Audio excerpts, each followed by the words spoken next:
Welcome to the Looking Glass. If you're here, you're meant to hear this message. We're going to talk about the goddess of salt and the evil eye. This is for Courtney, but if you're here, this is also for the collective. Courtney is around 12 o'clock with two spirits on her head. They are affecting her mind. She's looking at two reptilians and archons.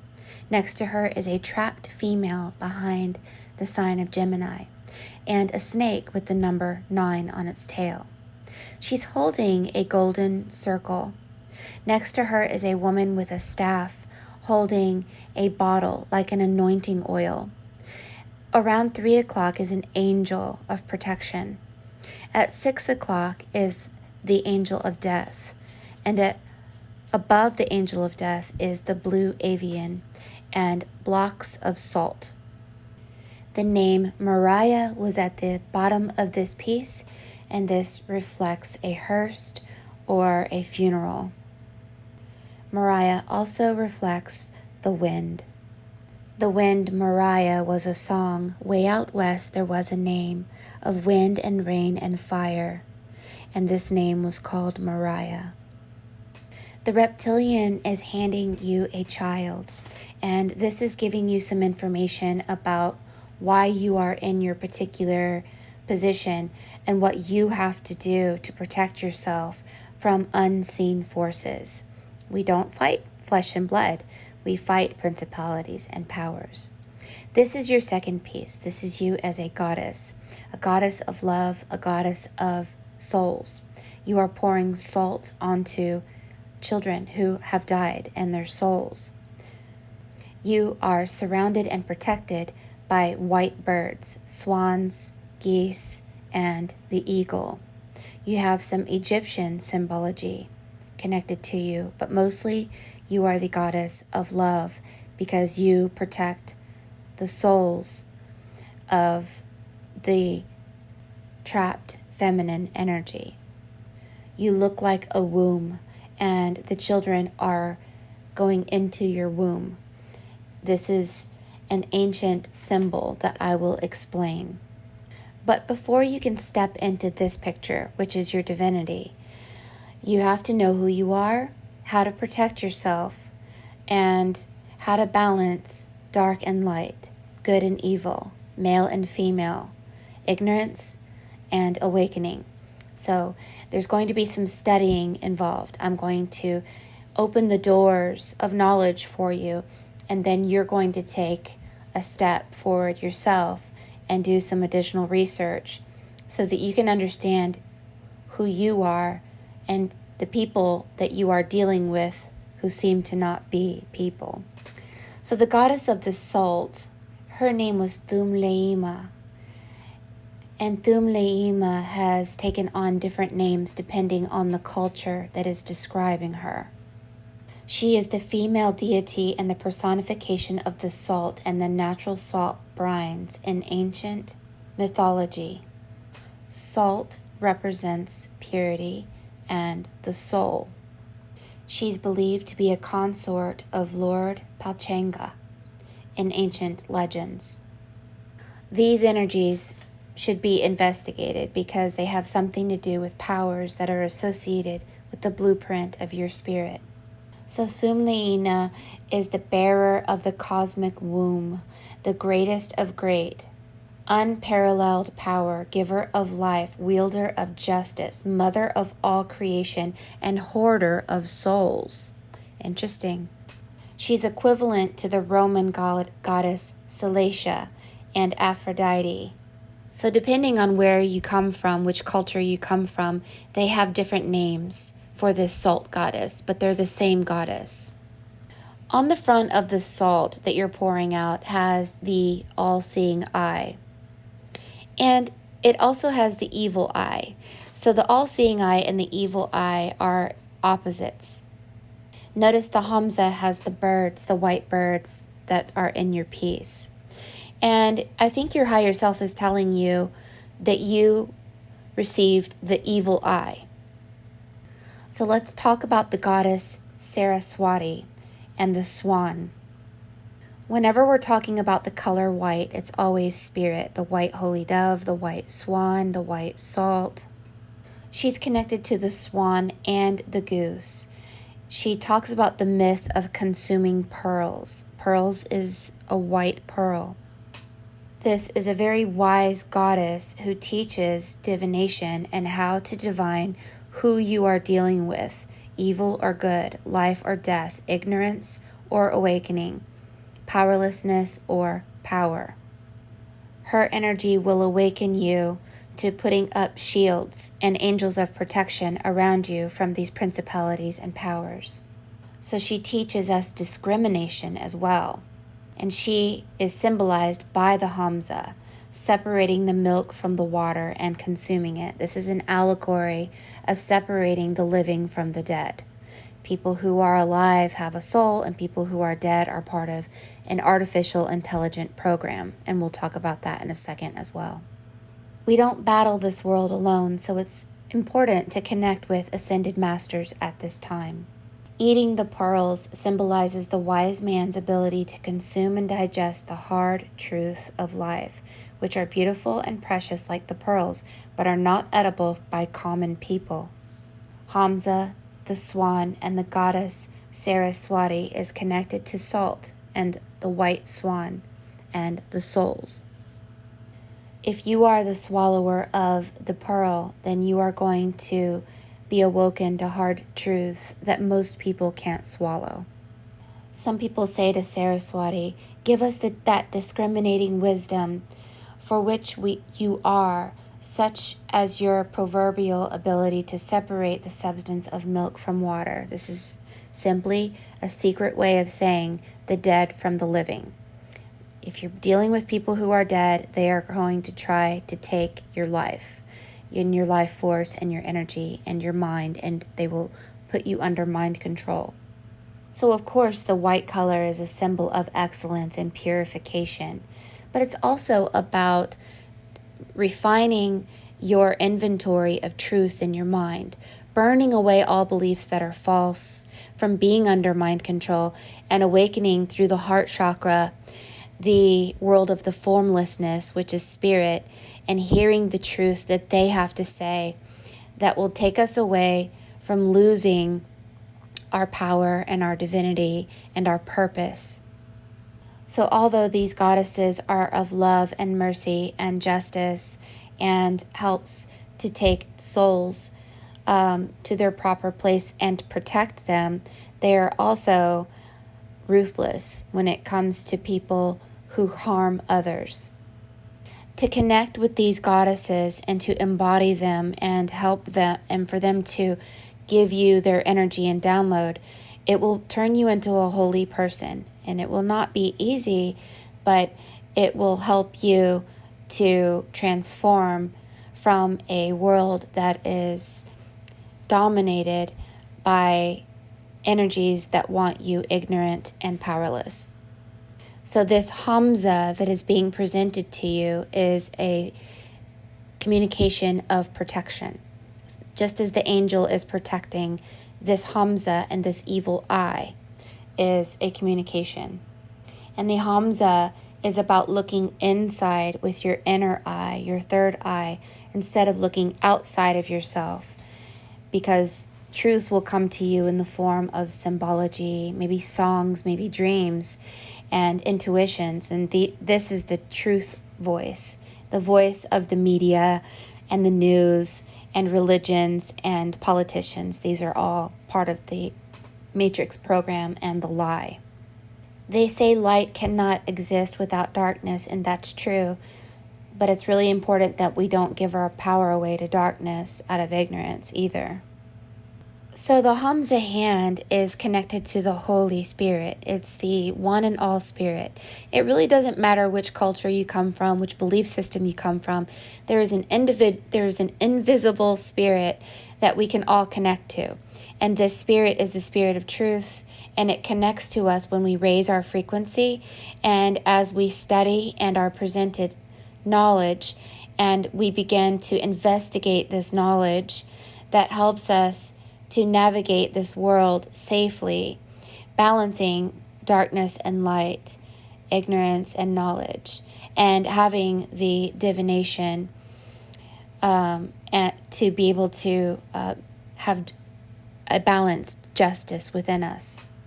Many people think that the hand of Hazma is an Islamic religion symbol, but it's really important to know that the symbol is in many other religions and cultures. I think every culture on earth believes in the evil eye except here in the West. In America, I've never even heard of the evil eye, but every other culture on earth knows about the evil eye. And I think that the evil eye is, in your piece, the number 9 and the silver gate. It's really about an eye that you can't see who they are, and they're evil. And it's about mind control. Sometimes people use the eye for other symbols like trees, stars, elephants, hearts, and even flowers. And for you, it's a giant heart.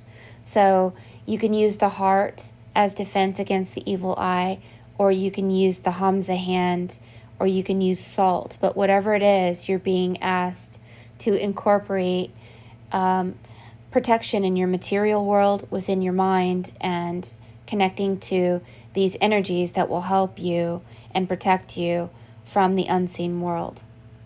So really, you're being asked, if you're going to do what you do for a living, you absolutely need to protect yourself below, above, and within you. So in every aspect, like a cube, like a salt cube. Salt is not circular. On a molecular level, salt is a cube. It is connected to the number 6, 8, and 12.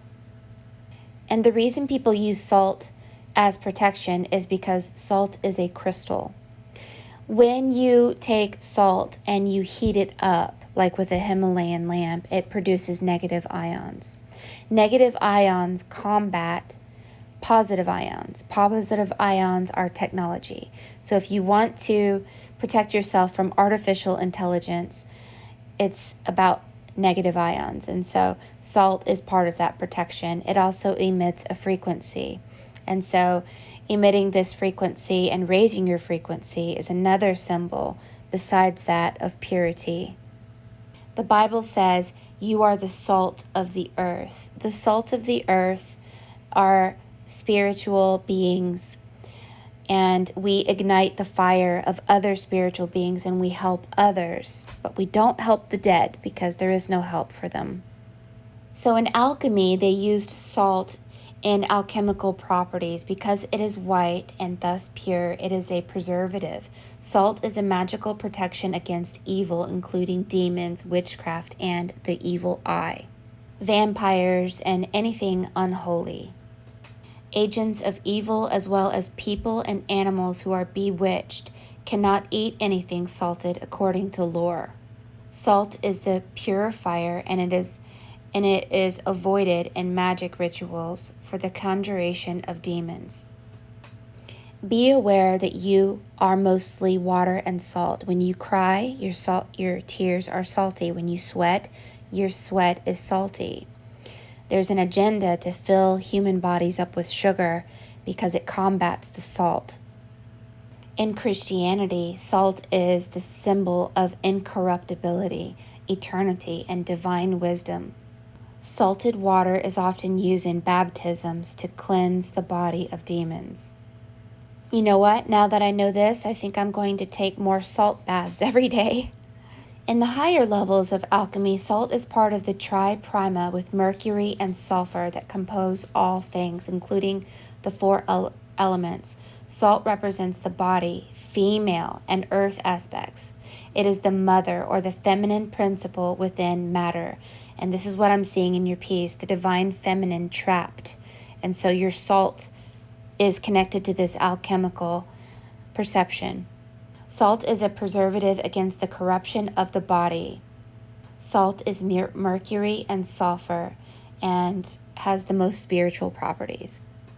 I find this so interesting because I started making salt nightcaps as protection And that was just what I was intuitively led to. So salt is the ultimate philosopher's stone, representing transcendence and ultimate knowledge. Salt also represents lower consciousness in alchemy. Salt represents thoughts that are able to be crystallized in its purest form. Thought is always supposed to be fluid, and then salt is the symbol of thought becoming crystallized, and the crystallization is represented as a belief system.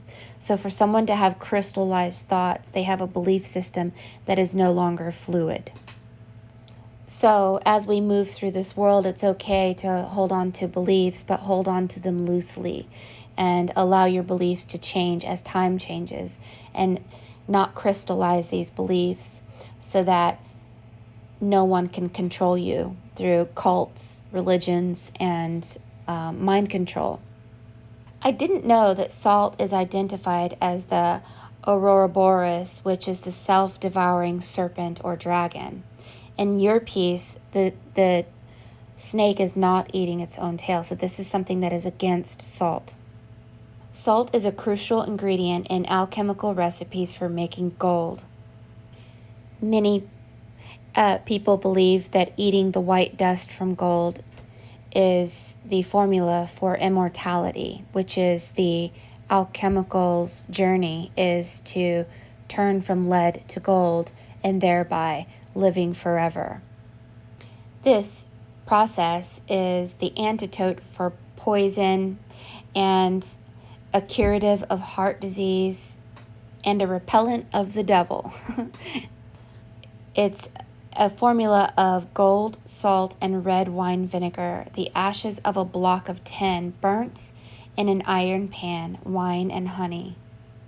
I find that really interesting because I've been trying to find out what that formula was for a long time.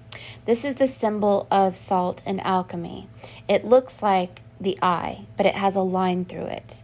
So it's kind of symbolic of no eye, becoming nothing. This is the evil eye, and this is what is the symbol on the front of your salt. It has 4 eyelashes going up. So the evil eye is really a human being that looks human, but they're actually not. They say that around 40% of the world's population believes in the evil eye. And I just want you to know what Spirit is telling you about the evil eye. It's not about someone giving you a nasty look. It's about someone being dominated by archons and reptilians, and they are using telepathic or some kind of technology, mind control, that is somehow getting in you and causing you to be depressed, causing you to be angry, causing you to be someone other than yourself, and really keeps you from growing spiritually. So they say that the evil eye was the source of the deadly rays that were supposed to spring up out of someone's eye.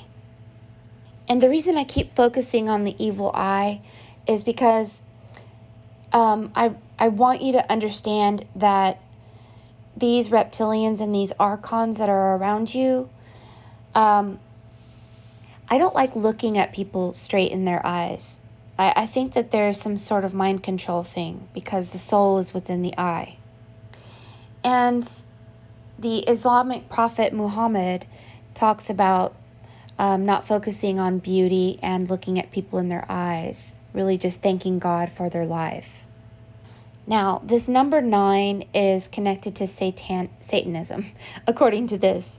And this number 9 is the number of earth under evil influence. And I find that significant because this snake makes the number 9, surrounded by reptilians and archons, the trapped divine feminine, and death. So it's a jerk. The number 9 is definitely a jerk in your piece. So who are the archons? The archons are the builders of the physical universe. This means a matrix. The archons are rulers of the 7 planets, and they prevent souls from leaving the material realm. They are rulers of the realm within the kingdom of darkness. They are the prince of darkness. They are also called demons by the Greeks. So they are thought of a sphere of fixed stars above the spheres of the 7 planets. And beyond the spheres of evil archons, there were supernatural regions which a soul must reach by gnosis to escape the dominion of the archons. So the place that we live in now is thought to be the abode of the archons. These archons cannot get above a certain frequency and number. So it's really important that they keep you ignorant, in drama, addicted to drugs, alcohol. And so let's talk about the Silver Gate. Look at this Silver Gate here. It is about the divine feminine being trapped behind a silver gate. The divine feminine is complicated, but you are holding the golden gate. So what it seems like to me is this divine female is trapped behind this number 9, the archons, the reptilians, the Anunnaki, and you are saving souls through the golden gate. But you seem to have a little bit of confusion going on above your mind, and you don't know what to do with all of this within the blueprint of your soul, because you came here to release souls from a prison and take them from the prison of the Silver Gate into the Golden Gate.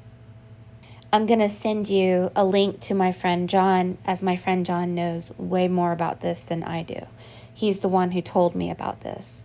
It's connected to Gemini and the twins and your twin flame and the number 11 or 1111. And it's about awakening, but it's also about raising your frequency. It's about protection and doing what you are meant to do, which is to usher souls who are trapped into the Golden Gate, which is the true world, not the false world, not the artificial intelligence, not the world dominated by archons. It's quite apparent that you are here to defeat mind control and to defeat the lies, but you just didn't know who you're dealing with. So it's almost like I don't see anyone that you're dealing with who isn't an archon and a reptilian, so you're surrounded by it. And I wouldn't suggest you to swim with them and be with them every day, because at this time we are in a place known as the corona. This is the corona crown. Our crown chakra is being affected by energies around us. So when we get around someone who's a pervert or suicidal, we're going to feel them. And likewise, reptilians and archons. So we have to awaken, and we have to protect our head chakra, and we have to use salt, and we have to use the Star of David, which is water, and fire, which is salt. Smoke, there's a pipe there, the smoke of the pipe. Smoking herbs was one way that the natives used to get rid of mind control and frequencies. So they used to smoke cloves, lavender, all kinds of things, mint, frankincense, and myrrh. Adopt and connect with the images of the eagle and the swan and these goddesses of Hamza and the salt goddess. These energies, when you telepathically connect with them, will begin communicating with you throughout the day or in your dreams. And if you begin to seek only them, you will wear their cloak of protection. You have a Christ by your heart, and Jesus said, I am the living waters that pours from your heart. So connect to Christ to open your heart to living waters pouring from it, and it will also protect you. So you are the goddess of love, ushering souls who have passed, but especially the divine feminine, into the Golden Gate and away from the male-dominated, reptilian, artificial intelligent archon jerks who keep us in the number 9 in a simulated reality known as Earth. It is of utmost importance that you protect yourself right now. And if you have to leave your job and do something else in order to do so, then I would say do it, because it's not worth you forsaking your divinity, which is to help lost souls find their way out of a prison and into the true world of power, connection, and light and life and love. Let's have a short meditation to usher in the spirit of protection at this time. Envision a golden ball of light above your head that changes from white to gold, white to gold, white to gold. The heat that penetrates from this golden ball permeates your head chakra and flows down your body and puts tingles in your toes. Your body has a shimmery gold and white dusting light all over it, and your feet shimmer with gold and white light. The infallible hands of God holds me. The loving Goddess watches over me. I surrender my beliefs and my emotions. I am nothing, and therefore I am everything. Greater is spirit within me than I am in the world. If God is for you, who can be against you? I welcome the spirit of truth and life, light and gold. They say if we are filled with light and enlightenment, the dark ones cannot see us nor detain us. Believe in these promises. Fill yourself with light every day. Mother yourself with love. Father yourself with logic. It's going to be okay.